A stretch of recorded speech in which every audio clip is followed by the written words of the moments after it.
Thank you very much. That was a very warm applause, very humble. I'm a humble man myself, contrary to popular opinion. America isn't humble sometimes, got a big ego problem. If you let America and let the media tell you everything major, all the major technology was created in America by America. So all of the recent inventions that have brought technology to where it is were from here. Henry Ford invented the car, and the airplane was by the Wright brothers. The telephone, Graham Bell, and electricity, Thomas Edison. And what was everybody else doing while we were busy thinking of everything? What were the Chinese doing? Eating rice? What were the Japanese doing? Practicing martial arts? Nobody invented anything major except us. Media would even have you believe God was an American. God wasn't an American. They created the big Y2K mayhem, and we went out and acted like fools when the year was rolling over into 2000. Spent billions of dollars, even computer experts and high-top executives spent billions of dollars fixing the computers so nothing would happen when it rolled over. Thought maybe the end of the world was coming, and when it came, nothing happened. Not a damn thing happened. Now, a lot of us didn't have computers, but we did some other ignorant stuff, like we unplugged the microwave oven so it wouldn't go out. My father cranked the car up and let it run from 99 to 2000. Saying that when it switched over, the car might not start, but it didn't start half the time in 1999. So I really don't see what the big deal was. My mama filled up the bathtub with water because she heard it was going to be a revolution or the end of the world, and if she survived, she wanted to make sure the toilet would flush. So I told my mama, if the end of the world come and you happen to survive, where you ought to be your last concern. Go next door and use the toilet and then just come back home. You can do it out in the front yard. Nobody's around but you. Or you can just use the bathroom on yourself. You've done that before, mama. I was determined not to let the media get to me with all of that hype. I didn't believe in it. I know the media will brainwash you if you let them, but to thine own self be true. You got to go with what your mind tells you to do, and that's what I did. But as the day neared, it started getting to me. It started wearing and tearing on my mind. So on the night of New Year's, on New Year's Eve, it really hit me that this might be the end of the world. Something might happen. So I sat on the back porch in my underwear with a shotgun and some extra shotgun shells, thinking it might be a revolution. Then about 10 o'clock at night is when it hit me. That's when I came to my senses and realized even if God was going to end the world at the end of 2000, why would he do it on Pacific Coast time? He wasn't from Los Angeles. And I heard the TV. I had the TV on in the house and I could hear it. And it was already 2000 in some other foreign countries, so why would God wait and end the world on American time? That's why I wonder, how stupid can I damn be? God wasn't from Los Angeles. He wasn't in America.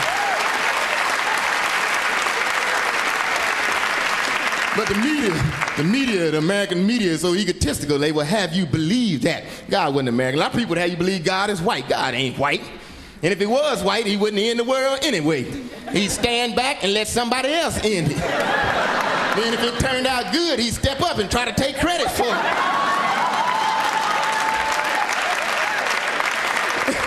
And if it turned out bad, he'd step back and say, I knew Negroes was gonna mess up the world when I created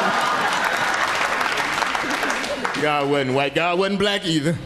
And if he was black, he'd end the world like he said he would. But it wouldn't be at midnight. It'd be about 12:30, 12:35. Yeah, I got kids. They don't pressure, man. Don't let your kids put pressure on you, make you feel all broke down and guilty. You did the best you could for those sorry-ass kids. You raised a little damn dummies, and you stuck by them. They've already had more than you ever dreamed of having in your childhood. You don't owe your kids a damn thing. You bought them Pokemon, computer games, and sit in front of the TV for hours and play. You got a Michael Jordan gym shoes, $200, and some of them half retarded. They can't even make a layup, let alone dunk. You bought them all them expensive toys. They've been more places than you've been, seen more things already before they even get to be teenagers. You don't owe your kids a damn thing. Don't let them make you feel guilty like you mistreated them. You bought them braces and your teeth were all crossed up. You needed braces yourself. Now you 55 years old, going back trying to get yourself fixed up. Wearing braces looking like a damn fool. You know your kids, you encouraged them. You knew they wasn't the brightest kids in the world. Stuck with them, told them they could be the president. You knew that damn dummy couldn't be the president. Told your little daughter she could sing. You put her in the children's choir at church. It was the only time God got booed. Your little no-singing daughter went up there and started singing a solo. Told your little son he could be the president, a politician, memorize something. And you gave him an Easter speech in the Easter play. And you knew that son of a bitch couldn't remember that damn speech. And all he had to say was Happy Easter, that's it.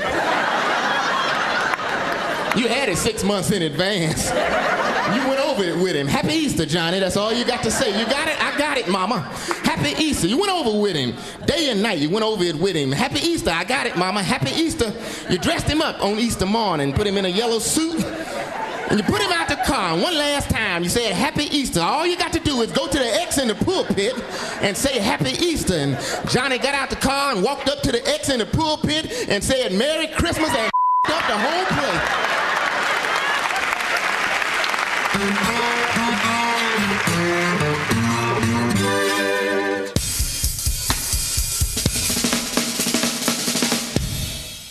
You don't owe your kids nothing.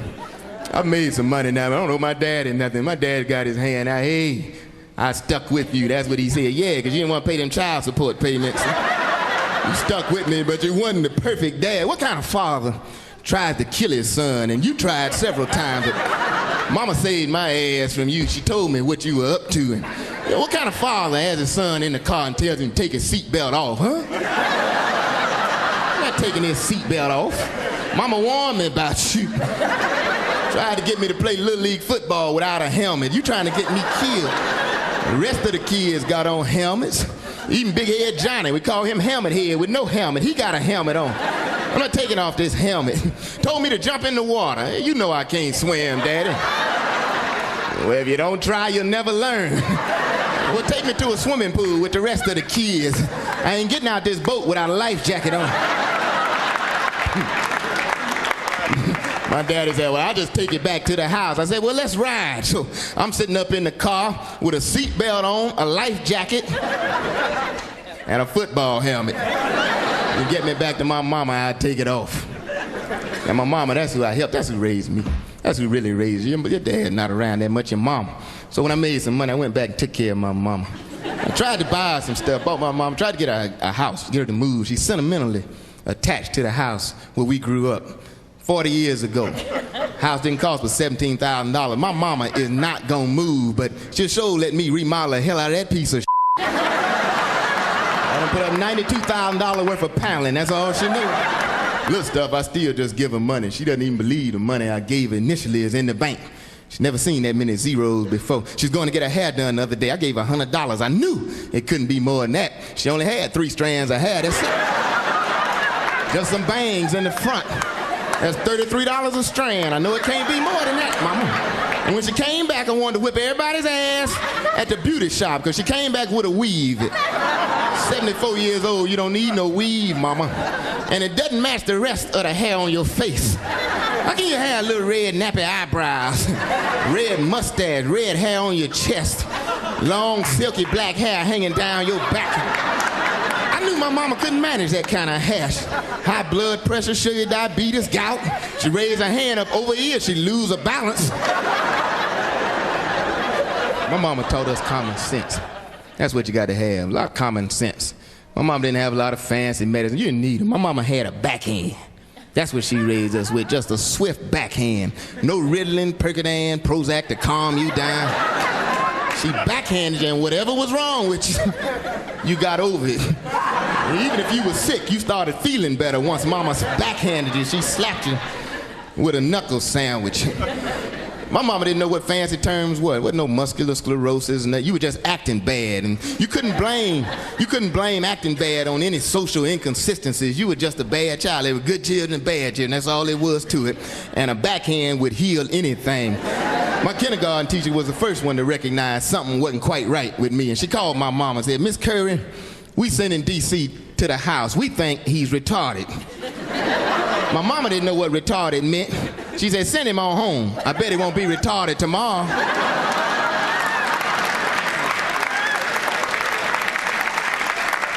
My mama had a backhand that would cure most diseases. It cured common cold, and it would cure most birth defects.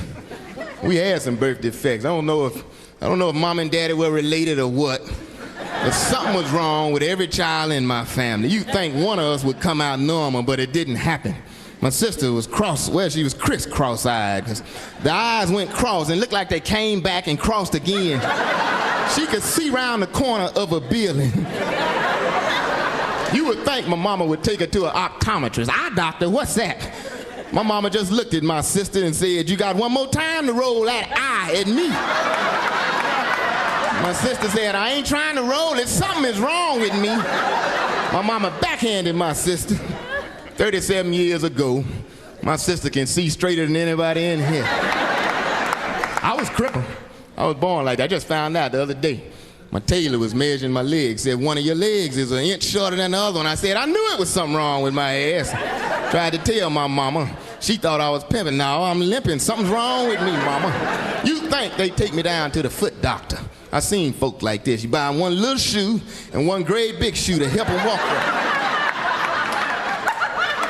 My mama just told me you got one more time to limp your ass in the mall and embarrass me and backhanded me. You can't even tell I'm crippled now. My baby brother had a speech impediment. He wasn't about 5 months old. You're not supposed to be speaking yet no way, but got to hurry up and grow up where I lived. When he couldn't figure out what he wanted, he'd have a fit, start throwing stuff, go in a temper tantrum. I saw mama approaching him. I said, you finna get a bad ass whipping. You're gonna wish you could crawl back up in mama's womb. And she finished. And she got to him and picked him up and choked him and say whatever the hell you're trying to say. I don't have the time nor the patience to raise you. It's 8 years between you and the next child in line. Just look at them and act like they acting. Backhanded my baby brother. 5 months old, he rolled over twice, had never said a word in his life. He stood up and said, I'd like a bottle, please.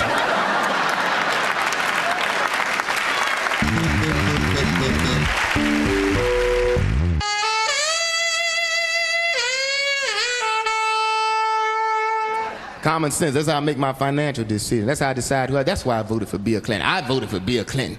Now the media would have me believe he's a bad guy because he made some mistakes. Well, I've made some too.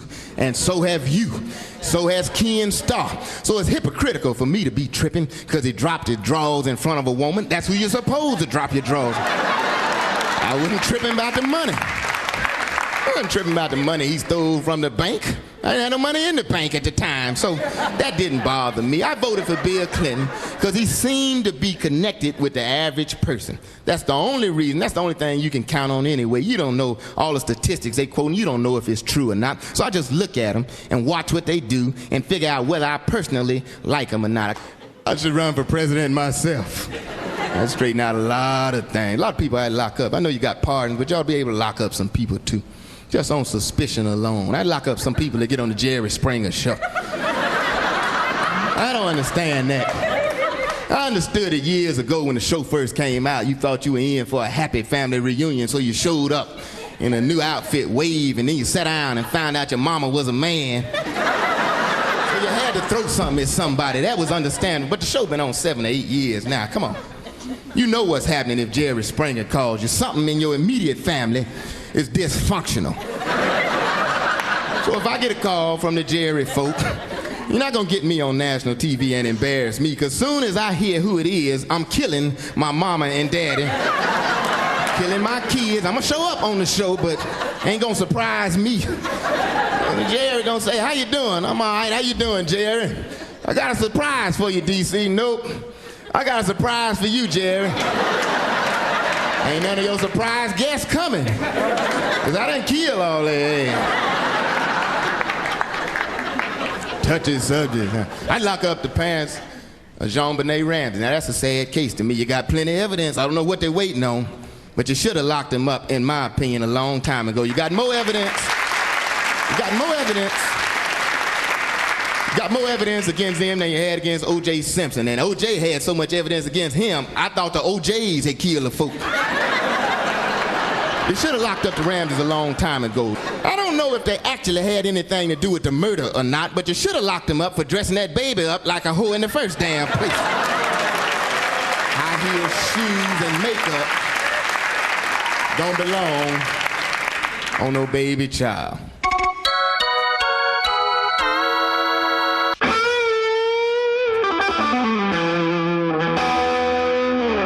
I'm really trying to do what I can to heal the world. That's what I'm trying to do. A lot of people say I cause havoc. Well, that's the way I feel. I know I don't tell a lot of one-liners because that's not how I feel. I feel in stories. And I empathize. I'm doing what I can to heal race relations. I think we ought to empathize, and that would solve a lot of our problems. Put yourself in the other person's shoes. Now, you may not agree with everything they do or say, but you'd understand how they feel. You want to understand white folk? Just act white sometimes. That's what I do. I get up in the morning and kiss my dog in the mouth.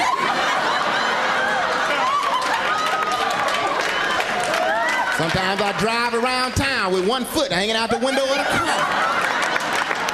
Sometimes I go to the mailbox, get my bills, open them up, and pay them soon as I look at them. You want to understand Mexican? Just act Mexican for a day or two. You'd understand their frustration. Just put 17 or 18 badass Mexican children in a station wagon. Fill the backseat up with oranges and go riding around town trying to sell them for $1 a bag. Write your name on the side of a mailbox in Spanish. And then if you don't understand black folk, just act black for a day or two. You'd understand why we frustrated. Go to work Monday morning, cuss your boss the hell out. Tell him what you ain't gonna do and what he ain't gonna do about it. And then walk up out of there like you own the place and cuss some folk out on your way out. Go home and sit on the edge of your bed and worry. Wondering what in the hell you gonna do for a job the next week. Then get up the next morning and just show up like ain't happening.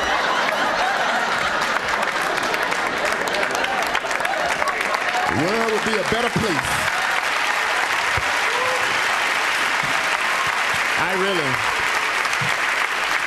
I really defended white folk for a long time. I defended white figure. In the O.J. trial, I was with you. I believe O.J. killed everybody on that damn block that night. He was in a badass mood, and I went along when they opened the tanning booths. A lot of black folks say they want to be like us. Yeah, to a degree. They want your skin tone. They may not want your credit report, but they want your... When they started bungee jumping, a lot of black folks said they were crazy. No, they need a challenge. White folks need a challenge. Let them jump off a building with a rubber band wrapped around their neck, hoping it stop them before they bust their head wide open. That's a challenge for them. But they went overboard when they called me with the pet motel the other day. And they called me and asked me about putting my dog in the pet motel for $9 a night. I don't put my damn dog nowhere for $9 a night. This crazy ass dog ain't bought me no newspaper in 12 years. They all on the front porch. Ain't brought me my house shoes. I got calluses on my feet now. I think I'm gonna put this lazy ass dog in a pet motel. They said, well, we heard you take vacations and a dog of that sort ought to be put up somewhere. I said, of this sort? They say, yeah, what kind of dog is it? I don't know what kind of damn dog this is. They say, well, when you bought it, didn't you get the papers? When I bought it? Black folk don't buy no damn dog. Somebody gives your ass a dog. A king and queen across the street had puppies and one of them wandered up on your steps. You gave him some fried chicken and some meatloaf and he won't goddamn leave. You know what kind of damn dog this is. They say, well, do you take vacation? Yes, I do.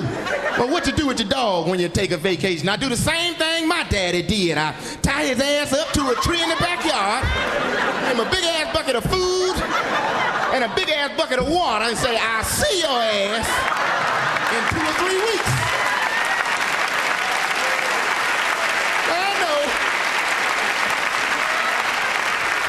I know the dog ain't that bright. Gonna eat up all the food the first day, turn the water over the second day, and wrap his ass around the tree about 17 times. But when I get back 3 weeks later, he's right there where I left him. And I ain't spent a damn dime. Comedy Central, I'm D.C. Curry. I appreciate you guys coming.